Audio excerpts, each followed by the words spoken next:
গরিবের মেয়ে যখন বড়লোক বাড়ির বউ। মা, আপনি কি এত রাতে কোথাও বেরোচ্ছেন? হ্যাঁ, ইয়েস, পার্টিতে যাচ্ছি। ও প্লিজ ডোন্ট কল মি মা। আমি না তোমাকে কতবার বলেছি আমাকে মা বলে ডাকবে না, কেমন যেন একটা চিপ চিপ লাগে। Please call me mom or mummy, আর কিচ্ছু না। কেউ ভূত একটা, যত সব। মা, আপনি ফিরে এসে রাতের খাবার খাবেন তো? তাহলে আমি রান্নাটা চাপিয়ে দিই।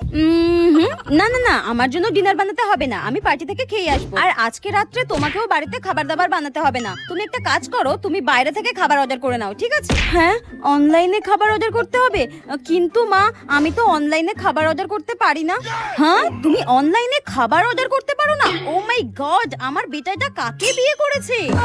আমার কাছে তো কোনোদিন ফোনই ছিল না। নেহাত আমার বেটা তোমাকে ভালোবেসেছিল তাই, নইলে তোমার মতো ভিখিরি আর গেও ভূতকে এই চৌধুরী বংশের বউ কোনোদিনও করতাম না।